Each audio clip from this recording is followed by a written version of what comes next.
سورۃ النساء کی پہلی آیت مبارکہ۔ الحمدللہ وکفی وسلام علی عبادہ الذین اصطفی، خصوصا علی سید الرسل وخاتم الانبیاء وعلى آلہ واصحابہ الاتقیاء، اما بعد فاعوذ باللہ من الشیطان الرجیم، بسم اللہ الرحمن الرحیم۔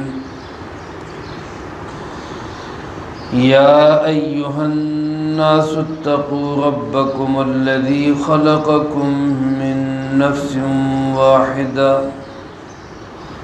وخلق منها زوجها وبث منهما رجالا كثيرا ونساء، واتقوا الله الذي تساءلون به والأرحام، إن الله كان عليكم رقيبا۔ يا أيها الناس، اے لوگو، اتقوا ربکم،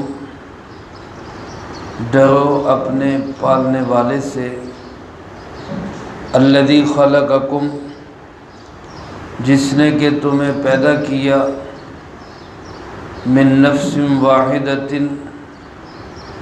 ایک ہی جان سے، وخلق منہا زوجہا، اور اسی سے بنایا اس کی جوڑے کو، وبث منہما رجالا کثیرا ونساء، اور بکھیر دیا ان دونوں سے بہت سے مردوں اور عورتوں کو، واتقوا اللہ، اور اسی اللہ سے ڈرتے رہو، تساءلون بہ، جس کے ذریعے تم ایک دوسرے سے سوال کرتے ہو، والارحام، اور رشتہ داری کو توڑنے سے بھی ڈرو، ان اللہ کان علیکم رقیبا، بے شک اللہ ہی ہے تم پر نگہبان۔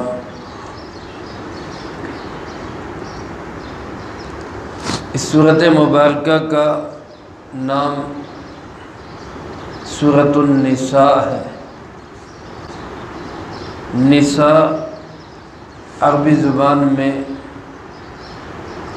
عورتوں کو کہتے ہیں۔ ایک عورت کے لیے لفظ امرأۃن ہے، دو کے لیے امرأتانی، اور تین یا تین سے زیادہ عورتوں کے لیے یعنی جمع کے لیے لفظ نساء استعمال ہوتا ہے۔ جس طرح ایک آدمی کے لیے رجل، ایک مرد، رجلانی، دو مرد، اور رجال، کئی مرد۔ میرے محترم دوستو، عزیز ساتھیوں، اس سورۃ مبارکہ کو نساء کا نام دیا گیا ہے، جو کہ اس کی پہلی آیت مبارکہ سے ہی لیا گیا ہے۔ ترتیب کے لحاظ سے الحمدللہ ہم چوتھی سورت کے درس کا آغاز کرنے جا رہے ہیں۔ اللہ پاک آسانی بھی نصیب فرمائے، قبولیت بھی نصیب فرمائے۔ نازل ہونے کے اعتبار سے اس سورت مبارکہ کا نمبر 93 ہے، یعنی اس سے پہلے 92 سورتیں نازل ہو چکی تھی، یہ 93 نمبر پر یہ سورت مبارکہ نازل ہوئی۔ مدنی سورت ہے، جو صورت ہجرت سے پہلے نازل ہوئی ہوں۔ نبی کریم صلی اللہ علیہ وآلہ وسلم نے جب مکہ مکرمہ کو چھوڑا اور مدینہ منورہ ہجرت کر کے تشریف لے گئے، اس ہجرت کے سفر سے پہلے نازل ہونے والی صورتوں کو مکی صورتیں کہا جاتا ہے۔ اور ہجرت کا سفر ہو جانے کے بعد جو صورتیں نازل ہوئیں ان صورتوں کو مدنی صورتیں کہا جاتا ہے، چاہے وہ کہیں بھی نازل ہوئی ہوں۔ مکی صورتوں کا ضروری نہیں کہ وہ مکہ مکرمہ میں ہی نازل ہوئی ہوں، مدنی صورت کے لیے ضروری نہیں کہ وہ مدینہ منورہ میں ہی نازل ہوئی ہوں۔ درمیان میں فرق ہجرت ہے، ہجرت سے پہلے نزول ہو تو مکی ہے، ہجرت کے بعد نزول ہو تو وہ مدنی ہے، چاہے کہیں بھی نازل ہوئی ہو۔ اس سورۃ مبارکہ کی آیات 76 ہیں اور اس کے رکوع 24 ہیں۔ سورہ بقرہ اور آل عمران کے بعد تیسری بڑی سورت قرآن کریم کی وہ یہی سورۃ النساء ہے۔ اس سورۃ مبارکہ کا پہلی سورت کے ساتھ بڑا گہرا تعلق اور ربط ہے۔ آپ حضرات نے سماعت فرمایا، پہلی سورت کے آخر میں جو جملہ آیا وہ تھا واتقوا اللہ، اللہ سے ڈرتے رہو، لعلکم تفلحون، تاکہ تمہیں کامیابی نصیب ہو جائے۔ یعنی تقوی، اللہ کا ڈر، خوف، دھیان، اللہ رب العالمین کی رضامندی کی فکر کرنا، یہ ایسا نسخہ ہے جس سے انسان کو کامیابی ملتی، انسان دنیا آخرت کی فوز و فلاح سے ہمکنار ہو جاتا ہے تقوی کی بنیاد پر۔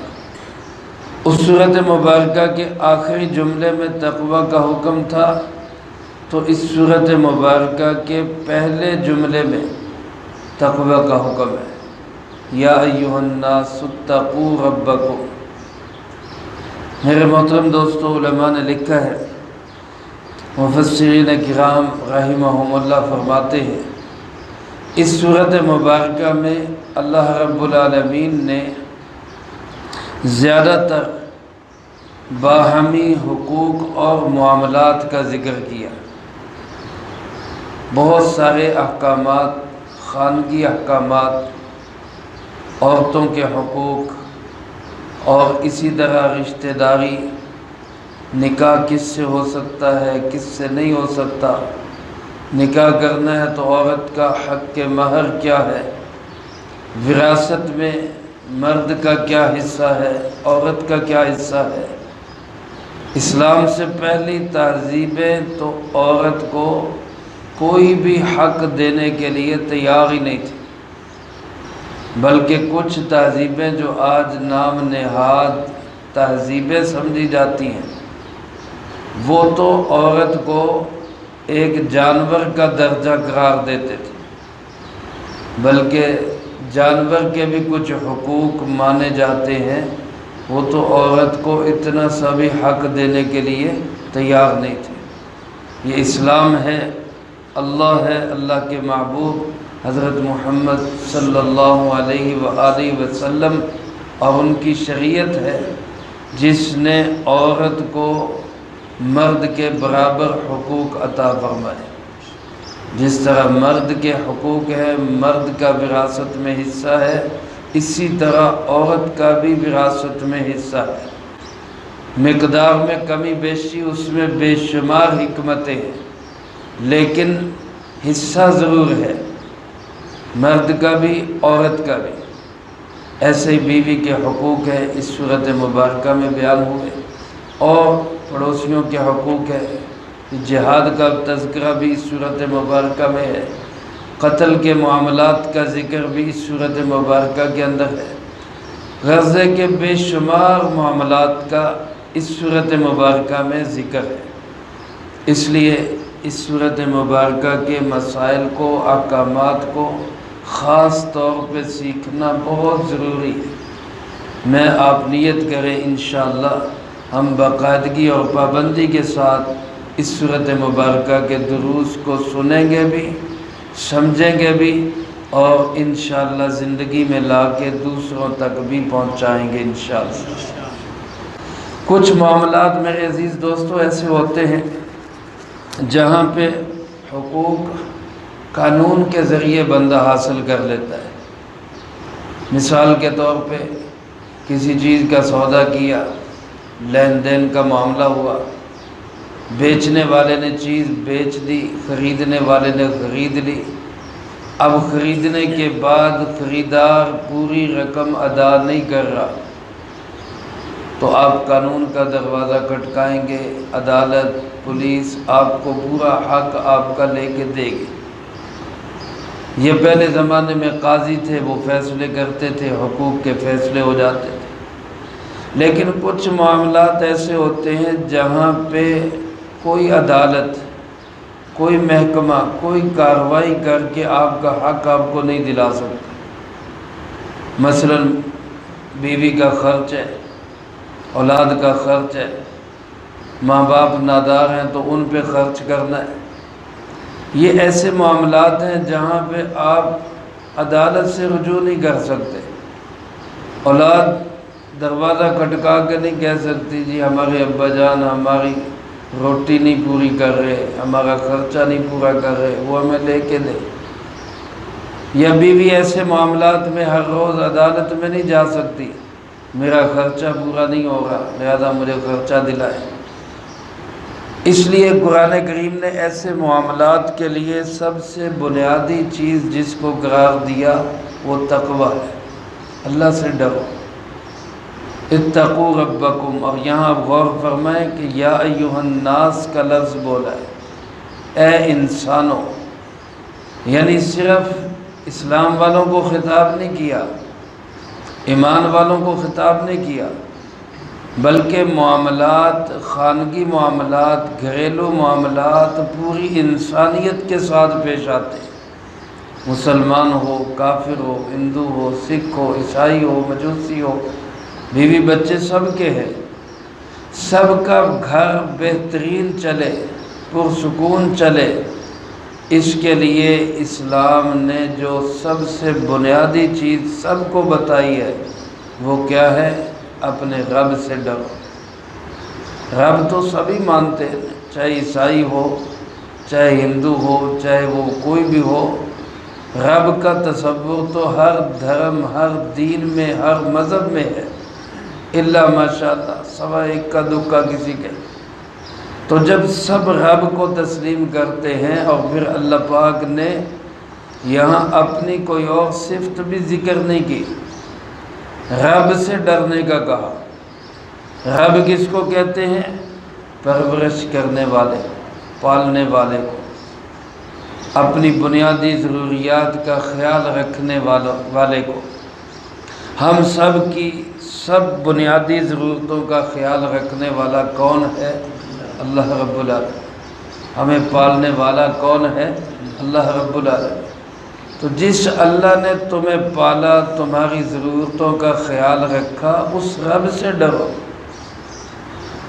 ہمارے اٹھنے سے پہلے ہماری تمام ضرورتیں ہمارے دروازے تک پہنچانے والا وہ کون ہے؟ اللہ رب العالمین۔ ہمارے کھانے پینے کی ساری ضرورتوں کو بچپن سے لے کر بڑھاپے تک سب ضرورتوں کو پورا کرنے والا اللہ رب العالمین، اس رب سے ڈرو جس نے تمہیں پالا ہے، تمہارے ذمے کچھ حقوق لگائے ہیں، ان حقوق کو ادا کرتے ہوئے تم اپنے رب سے ڈرو، اپنے فرائض پورے کرتے ہوئے اپنے رب کا خیال رکھو، اس کو بھول نہ جاؤ۔ اب یہ ایسی چیز ہے کہ جو خامند کو بیوی کے حق ادا کرنے کے لیے تیار کر دیتی، بیوی کو خامند کا حق ادا کرنے کے لیے تیار کر دیتی۔ اولاد کے ذمے ماں باپ کا حق ہو تو تقوی ایسی چیز ہے کہ اولاد کو تیار کرتی ہے ماں باپ کا حق ادا کرو۔ ماں باپ کے ذمے اولاد کا حق ہو تو تقوی ایسی چیز ہے جو انسان کو تیار کرتا ہے کہ ماں باپ اولاد کا حق ادا کرے۔ اسی لیے پیارے آقا جناب محمد کریم خاتم النبیین سب کہہ دیں صلی اللہ علیہ وآلہ وسلم، خطبہ نکاح کے شروع میں اس آیت مبارکہ کو تلاوت فرمایا کرتے تھے۔ علماء نے لکھا ہے اس آیت مبارکہ کا خطبہ نکاح میں پڑھنا سنت ہے، تاکہ پہلے سے اس بات کو بتایا جائے، سمجھایا جائے کہ یہ جو اب میاں بیوی کا معاملہ چلنا ہے، یا آگے اولاد ماں باپ کا معاملہ چلنا ہے، یہ اس پہ کسی حکومت نے پہرا نہیں دینا، کسی فوج نے نگرانی نہیں کرنی، کسی پولیس نے اس کا خیال نہیں کرنا، اس کا خیال کرنا ہے کس نے؟ اللہ رب العالمین۔ اس کو سامنے رکھ کے ان حقوق کو ادا کرے۔ پھر بعض اوقات انسان باہمی معاملات کے اندر اونچ نیچ کا شکار ہو جاتا ہے، میرا خاندان اعلیٰ، تمہارا خاندان ہلکا، میں فلاں برادری سے تعلق رکھتا ہوں، تمہارا تعلق فلاں برادری سے ہے۔ یہ ذات پات، اونچ نیچ، چھوت چھات بہت سارے مذاہب میں یہ پیدا ہو گئی ہے۔ آج اللہ معاف کرے ہم مسلمانوں میں بھی یہ چیزیں بعض اوقات آ جاتی ہیں۔ اللہ پاک نے اسی چیز کو ختم کرنے کے لیے فرمایا الذی خلقکم من نفس واحدہ، اللہ وہ ذات ہے جس نے تمہیں ایک جان سے پیدا کیا۔ سارے انسان ایک باپ کی اولاد ہے، اور اس باپ کا نام کیا ہے؟ آدم علیہ السلام۔ ساری انسانیت ایک ماں کی اولاد ہے، اور اس ماں کا نام کیا ہے؟ حضرت حوا علیہ السلام۔ یہ خاندانی جتنی نخوتیں ہیں، جتنی اونچ نیچ ہے، اور یہ شعبے، یہ قبائل، یہ کنبے، یہ سب تو بعد کی پیداوار ہے اور انسان کی خود ساختہ ہے۔ پھر اس میں اختلاف پیدا کر دینا، لڑائی جھگڑے پیدا کر دینا، چھوت چھات اور اونچ نیچ بنا لینا، یہ ہلکی ذات، یہ اعلیٰ ذات، یہ سب انسانوں کی خود ساختہ چیزیں ہیں۔ ورنہ اللہ رب العالمین تو فرما رہے ہم نے تمہیں ایک باپ ایک ماں سے پیدا کیا ہے، تمہارا آپس میں کوئی فرق نہیں ہے۔ لہذا کسی کا حق مارتے ہوئے اس بات کو دیکھنا کہ جی یہ گھٹیا خاندان کا لہذا اس کا حق مار لو، لہذا یہ بڑھیا خاندان کا ہے لہذا اس کے سارے حقوق ہیں، یہ چند خاندانوں کے حق سمجھنا، باقی سب کو جو ہے وہ بھیڑ بکریاں سمجھنا، یہ اسلام کا نظام نہیں ہے، یہ کفر کا نظام ہے، یہ مغرب کا نظام ہے۔ میرے عزیز دوستو، اللہ رب العالمین نے ہمیں اس بات پہ ہمیں توجہ دلائی ہے کہ تم سب کی تخلیق ایک انسان سے ہوئی ہے، اور اسی انسان سے اللہ نے اس کی زوجہ کو پیدا کیا۔ پہلے آدم علیہ السلام کی تخلیق ہوئی، زمین کی مختلف حصوں کی مٹی سے اللہ نے ان کو پیدا کیا۔ ان کی تخلیق کے بعد ان کی پسلی سے اللہ پاک نے ان کے انس کے لیے، ان کی کہہ لیں کہ ان کے مانوسیت کے لیے اللہ رب العالمین نے حضرت حوا علیہ السلام کو پیدا کیا۔ عورت کی تخلیق مرد کی پسلی سے ہوئی ہے۔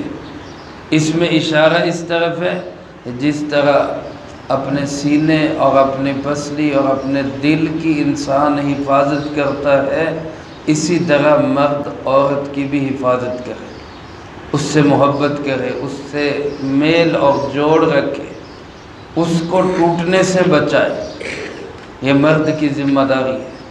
اللہ رب العالمین نے ارشاد فرمایا کہ اسی ایک مرد سے اس کی زوجہ کو بنایا، وَبَثَّ مِنْهُمَا رِجَالًا كَثِيرًا، اور پھر ان سے اللہ نے بکھیر دیا بہت سارے مردوں کو، وَنِسَاءَ، اور بہت ساری عورتوں کو۔ آج دنیا میں اس وقت کم و بیش 7-8 ارب انسان ہیں، جن میں کثیر تعداد عورتوں کی بھی ہے، مرد بھی ہیں۔ یہ سب کے سب کس کی اولاد ہیں؟ سارے حضرت آدم علیہ السلام کی اولاد۔ اربوں آئے چلے گئے، اربوں موجود ہیں، نہ جانے کتنے آئیں گے کتنے چلے جائیں گے، قیامت تک آنے والا آخری انسان بھی اولاد ہے کس کی؟ آدم علیہ السلام کی اور حوا علیہ السلام۔ لہذا کوئی اونچ نیچ نہ پیدا کرو، کوئی ذات پات کے مسئلے کھڑے نہ کرو، کوئی اس بات کو نہ دیکھو کہ ہم عربی اور یہ عجمی، ہم گورے اور یہ کالے، اور ہم سادات اور ہم فلاں۔ یہ سب چیزیں تعارف کے لیے۔ اللہ کے نزدیک عزت والا وہ ہے جو جتنا تقوی والا۔ چنانچہ اسی کا دوبارہ حکم دیا، واتقوا اللہ، اس اللہ سے ڈرو، تساءلون بہ، جس کے ذریعے تم سوال کرتے ہو۔ اس اللہ سے ڈرو جس کے ذریعے تم سوال کرتے ہو۔ سوال کرنے کا کیا مطلب؟ جب انسان کا اپنا کہیں حق پھنس جاتا ہے تو کیا کہتا ہے بندوں کو؟ یا اللہ تو ڈر، میرا حق نہ مار۔ نام کس کا لیتا ہے؟ اللہ کا۔ جہاں کہیں اپنا حق ثابت کرنا پڑے تو کیا کہتا ہے؟ اللہ جانتا ہے، اللہ گواہ ہے، یہ میرا حق ہے۔ نام کس کا لیتا ہے؟ اللہ کا۔ تو اللہ پاک فرماتے جیسے اپنا حق لینے کے لیے، اپنے حق کو ثابت کرنے کے لیے اللہ کا نام لیتے ہو، دوسروں کا حق ادا کرنے کے لیے بھی اللہ سے ڈرو۔ دوسروں کے فرائض پورے کرنے کے لیے بھی تم خوف خدا دل میں رکھو۔ خاص طور پہ فرمایا والارحام، رشتہ داری کا خیال رکھو۔ ارحام رحم سے ہے، رحم ماں کے پیٹ میں جہاں بچہ پیدا ہوتا ہے اس کو رحم کہتے ہیں، اسی سے ارحام رشتہ داری کا لفظ لیا گیا۔ جتنے بھی رشتہ دار ہوں، بھائی بہن اور خامن بیوی کا تعلق، اور پھر آگے چچے بھتیجے، ماموں بھانجے، یہ سب عزیز رشتہ دار، اس رشتے ناطے کو جوڑنا صلہ رحمی کہلاتا ہے، اور رشتے ناطے کو توڑنا قطع رحمی کہلاتا ہے۔ میرے عزیز دوستو، احادیث مبارکہ میں بے شمار فضائل ہیں رشتے ناطے کو جوڑنے کے، اور بہت ساری آپ صلی اللہ علیہ وسلم نے وعیدیں بیان کی ہیں رشتے ناطے کو توڑنے والے کے۔ مشکات شریف میں حدیث ہے، نبی کریم صلی اللہ علیہ وآلہ وسلم نے ارشاد فرمایا، جس کا مفہوم یوں ہے کہ جو بندہ یہ چاہتا ہے کہ میرے رزق میں برکت ہو اور میری عمر میں برکت ہو۔ کتنے بڑے فائدے ہیں رشتہ داری کو جوڑنے کے۔ دو بڑے فائدے بتائے، رزق میں برکت، عمر میں برکت۔ دو فائدے کس سے حاصل ہوں گے؟ صلہ رحمی سے، رشتے ناطے کو جوڑنے سے۔ اور صلہ رحمی کیا ہے؟ ہمارے عام طور پہ یہ لوگ یوں کہتے ہیں جی جیسے وہ ہمارے ساتھ کریں گے ویسے ہم بھی کریں گے۔ یہ جوڑنا نہیں ہے، بلکہ اللہ کے محبوب صلی اللہ علیہ وسلم نے ارشاد فرمایا، صل من قطعک، جو تجھ سے توڑے اس کے ساتھ جوڑ، واعف عمن ظلمک، جو تجھ پہ ظلم کرے اس کو معاف کر دے، وَأَحْسِنْ إِلَىٰ مَنْ أَسَاءَ إِلَيْكَ، اور جو تیرے ساتھ برائی کرے تو اس کے ساتھ اچھائی کر۔ یہ صلہ رحمی۔ تو صلہ رحمی کرنے کے یہ دو بڑے فائدے ہیں، رزق میں بھی برکت ہوتی ہے، عمر میں بھی برکت ہوتی ہے۔ اور دوسری طرف مشکات شریف میں حدیث ہے، اللہ کے محبوب صلی اللہ علیہ وسلم نے ارشاد فرمایا، لا يدخل الجنت قاطع، قطع رحمی کرنے والا کبھی جنت میں داخل نہیں ہوگا۔ رشتے ناطے کو توڑنے والا وہ جنت میں داخل ہی نہیں ہو سکے گا۔ یعنی کتنی وعیدات ہیں، دوسری طرف کتنی خوشخبریاں ہیں۔ تو ہم اللہ کے لیے رشتے ناطے کو جوڑے بھی، اور اللہ کے لیے رشتے ناطے کو توڑنے سے بچے بھی۔ رشتہ داری کو توڑنا کیا ہوتا ہے کہ انسان خوشی غمی میں بھی شامل نہ ہو۔ یہ ضروری نہیں کہ روز کسی کے ہاں جائے، یا جناب ہر ہفتے کسی کی ملاقات کے لیے جائے، ضروری نہیں ہے، جائے تو بہت اچھی بات ہے، لیکن رشتہ ناطہ توڑنا یہ ہوتا ہے کہ کسی کی خوشی اور غمی میں بھی انسان شامل نہ ہو۔ اگر خوشی غمی میں شامل ہوتا ہے، عید تہوار کے موقع پہ آنا جانا ہوتا ہے، تو یہ رشتہ داری ٹوٹی ہوئی نہیں ہے، یہ جڑی ہوئی ہے۔ لیکن اگر انسان کسی کی خوشی اور غمی میں بھی شامل نہیں ہوتا، کہیں ملاقات ہوتی ہے تو منہ پھیر لیتے ہیں، تو اس کا مطلب ہے کہ رشتہ ناتا ٹوٹا ہوا ہے، قطع رحمی ہے، پھر یہ بڑی خطرناک ہے۔ اب ان سارے حقوق کی ادائیگی ہوگی کیسے؟ میرے عزیز دوستو، دیکھیں قرآن کریم کی کیسی شفقت، کیسی مہربانی۔ دنیا میں قانون بنتے ہیں تو قانون پہ پیرا کیا ہوتا ہے؟ جرمانہ لگے گا، چیک ہوگا، جناب پولیس آئے گی، فوج آئے گی، محکمے آئیں گے، چیکنگ ہوگی۔ لیکن قرآن کریم کیا کہہ رہے ہیں؟ ان اللہ کان علیکم رقیبا، تمہارے ہر معاملے کی نگرانی کرنے والا کون؟ اللہ رب العالمین۔ خامد حق ادا کر رہا ہے نہیں کر رہا، بیوی کر رہی یا نہیں کر رہی، بچے ماں باپ کے ساتھ کیسا سلوک کر رہے ہیں، ماں باپ اولاد کے کیسے حق ادا کر رہے، رشتے ناتے کیسا برتاؤ کر رہے، ان ساری چیزوں کا نگران کون ہے؟ اللہ رب العالمین خود نگران ہے۔ اس میں شفقت بھی ہے، محبت بھی ہے، اپنائیت بھی ہے، ڈراوا بھی ہے۔ اپنے ہر معاملے کے اندر دھیان رکھنا ہے کس کا؟ اللہ رب العالمین۔ تو سورۃ نساء جس کا آج آغاز ہوا ہے، اس سورۃ مبارکہ کا بنیادی اور مرکزی موضوع لوگوں کے دوسروں کے حقوق کا خیال ہے، اور حقوق کے خیال رکھنے میں دھیان کس چیز کا رکھنا ہے؟ اللہ دیکھ رہا ہے، اللہ جانتا ہے، میرا حق رہتا ہے رہ جائے، لیکن میرے ذمے کسی کا حق نہ رہے۔ اللہ مجھے آپ کو سب کو اس کی توفیق نصیب فرمائے، جو کہا سنا اس کو زندگی میں لا کے دوسروں تک پہنچانے کی توفیق عطا فرمائے۔ اللہم انت السلام ومنک السلام، تبارکت ربنا وتعالیت یا ذا الجلال والاکرام۔ اللہم اعنا علی ذکرک وشکرک وحسن عبادتک، اللہم احسن عاقبتنا فی